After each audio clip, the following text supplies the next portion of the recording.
Hey everybody, this is Mr. Mink, kind of doing an experiment start here to do some lectures that we've been doing. I've been doing these at the world history class. They seem to be pretty good, so I'm going to be giving these a shot also with you guys in the US. Um, the reason I wanted to start with this today is because I realized that there were actually a lot of people in class who were a little confused about the whole idea of anti-Catholic prejudice from Protestants at the time that we've been studying in the 1920s. As today, it's a much less mainstream, much less mainstream prejudice. You don't hear about it as much, although it certainly still exists, particularly among fundamentalist evangelical Protestants, certain groups in particular. Um, Getting into early background, of course, you have to always talk about how there was the Protestant Reformation in the 16th to 18th centuries when the Protestant churches split off from the Catholic Church and ended up having wars and unrest of that in Europe for hundreds of years. But in the American political context, it's important to remember that the United States was primarily the power that's been founded there was by English immigrants in the very beginning, and they were, or I should say, English colonists, and they were primarily Protestant. And the character of the nation was Protestant. The Pilgrims before that were Protestant. It's a more common been a more common identity in the United States, and along with that came some of these old prejudices against Catholics. Um, it began to morph in the 1800s into more expansive thing having to do with immigration. So it became a bias, a kind of nativism, which is to say people who were born in the United States feeling that they had a right to it and wanted to keep immigrants out for many of the same reasons that you hear today from anti-immigrant forces. Um, the idea that they were against immigrants from Ireland, Poland, Quebec, Italy, Mexico, a lot of areas of Europe, also the Americas, in the countries surrounding the United States. Here in this picture, you've got a couple of different things. So over to the left, you actually see, it's kind of hard to read it, but at the bottom it says Know Nothing, and it says Citizen Know Nothing above that. This is from a party in the 1850s. It was actually a really big third party called the Know Nothing Party. They were a short-lived but very important movement in American politics. It was virulently anti-Catholic, extremely anti-immigrant, um, quite brutal in their assessment of immigration and in favor of extremely restrictive policies. So in the 1850s, they actually had 8 governors. They had over 100 Congress people, thousands of local politicians, control of several state houses. Some of the stuff that they wanted was a 21-year period for immigrants to naturalize, so a really long time before immigrants could become American citizens. Um, Mandatory Protestant Bible schooling in the school, Bible study in the schools, the King James Bible, deporting for people who basically who were immigrants that they were in groups they didn't particularly like.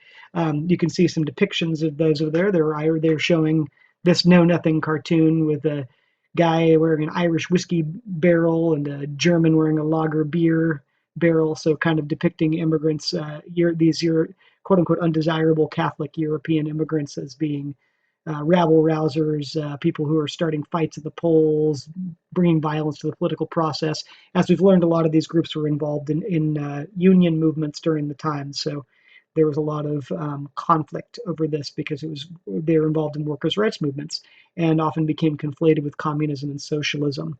So you can see that them taking away some ballot boxes. So the implication is that they are interfering with the elections.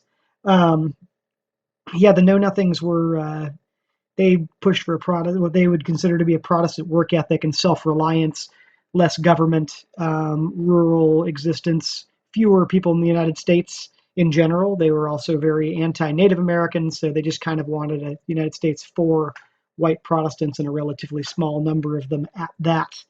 So that was a very important and kind of scary period. And those people after that party broke up dispersed into the other parties. So here's another image from 1894 as we go a little further along. It says the American Pope, and this is actually Archbishop Francesco Satelli. And so this is showing him casting a huge shadow over the East Coast and the South all the way over the United States in general. You can see them, actually the whole thing, it goes all the way out to California. So this kind of some of the propaganda that you would see against Catholic groups, the idea that they were being controlled by Rome, that this guy was, a puppet of the Pope, and so they were here to kind of undermine the American idea of independence and so on, and bring it under the control of the Pope and of Rome. And this was actually brought under the term of something called Romanism, which was a old conspiracy theory. You can see here this many armed octopus of what they call Romanism. In this they call it the papal octopus. Papal is referring to the Pope. So it says underneath, Romanism is a monster with arms of satanic power and strength reaching to the very ends of the earth, the arm of superstition crushing the American child, that of subversion crushing the American flag, that of bigotry crushing the American public school, that of ignorance crushing the credulous dupe, that of corruption crushing the law of the land, that of greed grasping public moneys, that of tyranny destroying freedom of conscience, freedom of speech, freedom of the press all over the world, per totum orbem terrarum. So this looks a lot like other conspiracy theories that have been launched over time, including ones that were at the same time and also later about Jewish conspiracies, which eventually resulted in things like the Holocaust. Catholicism never achieved that level of oppression, of course, but there were conspiracy theories tied to it. You can also see this image over here to the right, and this is showing how it's connected to ethnic identity more generally and has to do with as much of this construction of an idea of whiteness, which we're going to talk about in a minute. So it says the WASP on top, and WASP stands for White, Anglo-Saxon, Protestant, and this all-American WASP guy is holding aloft a Chinese immigrant by the hair and an Italian immigrant by the back of his coat. So you can see again where this kind of, it's all tied into anti-immigrant sentiment. So these are some images actually from KKK cartoons. These are KKK propaganda cartoons from the 1910s and 1920s. And when the KKK was revived, as you guys read about. So you see here, it's variations on the same conspiracy theory. There's a crowned, representative of Rome coming out with a club of violence to go and attack the public school, hiding under a tent of the American flag. So, obviously coming in under the auspices that there are true Americans, but they're saying it's always the secret agenda. And there's propaganda in a box. And a lot of this, again, had to do with immigrants and had to do with people who were fighting for labor rights. And you see on the right, the tree must come down, which is to say, you see a KKK member about to chop down what they see as this tree of Rome, which is seen as this fundamentally anti-American force. So when we're looking over here, we're actually looking at three very, very major figures, major Catholic figures, and symbols, in fact. So the first one over on the left is actually Father Coyle, who was a priest in Birmingham, Alabama, and he was assassinated by the KKK in 1921, which opened a lot of eyes to how intense the violence was growing against Catholics at the time. All that said, this is an interesting segue, however, because Catholics did not remain outside of the tent of what we would say is the construction of whiteness for long, in particular white Catholics, in particular Catholics from Europe.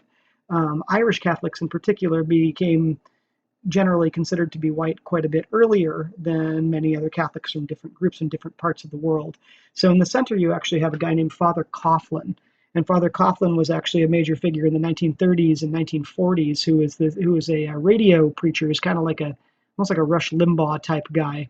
He had like a political show on the radio, although he was ostensibly for the first few years of his radio show, he was anti-capitalist. He was into the idea of labor rights and helping to moderate capitalism. As time grew by, he actually became more anti-communist than anti-capitalist. And also tied into that, he was extremely anti-Semitic, very anti-Jewish, and anti-Black. Had a lot of racism to what he was doing, and he was appealing to a pretty strongly racist and xenophobic crowd with his speeches. And actually, he was Franklin Delano Roosevelt, you're going to hear more about, actually censored his radio show in 1941 because he was pushing against the United States fighting in the war and was siding with fascist rulers with Benito Mussolini, Hitler, and Hirohito in Japan. So um, he was a controversial figure, and he was definitely a Catholic. And to the right actually is President John F. Kennedy, who was the first and only Catholic to be elected president. He was elected in 1960. He was assassinated in 1963. So there was a pretty major trajectory change in terms of how Catholics were perceived in the society. And it's really important to think about how in the US, the prejudice that we did see in the past tied and still ties very closely into ethnic identity. And this can give us an interesting window into how race and racial categories are arbitrary, they're artificial, flexible, and they're not biologically based, or even sometimes based on visual identification as much. Yet at the same time, race and racial categorization are also very real in how they affect people living in societies. So if you put this together with differences in ethnicity and religion, you have a recipe for how some groups are strategically othered or accepted as mainstream. So when you start thinking about how people are excluded or given greater degrees of privilege, it makes a big difference. So you're talking about things where people are using categories such as white, black, Hispanic, Native American, or Asian, or other labels on things such as the census. Um, and these differences, how people are strategically othered or accepted as mainstream by a politically, economically, and culturally dominant group. This has traditionally been in the United States. This dominant group has been under the arbitrary racial category of white, which is a complicated and shifting identity. Interestingly, these categories are often looked at differently by different people within the dominant group over time, and also by any legal classifications that may have been created for such purposes as wide-ranging immigration quotas, such as the Chinese Exclusion Act of 1883 that we read about, which you can see some of the propaganda cartoons around that here. Again, these dehumanizing depictions of Chinese immigrants, and the excitement with which people who were anti-immigration were celebrating the passing of this very, very restrictive bill, the first major immigration restriction in the United States, and it lasted for almost 100 years. Very long-lasting restriction. Also, like we talked about, census accounting, segregation, and the fight against people trying to the fight back from when people were trying to integrate in the United States in the 1960s. So, again, tying into these different identities and philosophies. So you see race mixing as communism back there. Um, these were really big things tied into these various identities that were considered to be threatening by the dominant group, which again is lumped under white in this case. And an interesting thing when you look at a crowd like this, many of these folks might not have even been considered white a few decades prior to this. In particular, when we're talking about that, we're talking about a group, the group of people who were Italian immigrants. So in this crowd of people in a ship that were coming in to Ellis Island, which was the portal for immigration into the United States on the East Coast, it's a big mix of people, but there are a lot of Italian immigrants among this group. And it's interesting to look at historic case studies, specifically of Italian immigrants, and how they went from a legally white but marginalized and discriminated against class and ethnicity of people, to being socially accepted as white. And this is something that would have surprised my very brown-skinned Southern Italian grandfather who died in the early 1970s. And it's to the point now where there are some prominent Italian Americans today who actually often serve as major xenophobes, anti-immigrant, anti-Muslim, anti-Black, anti-Hispanic, Latinx voices in the American political landscape. So the reading that you're going to be doing today is about what we would call the construction of whiteness, and it talks about the evolution of an identity in America.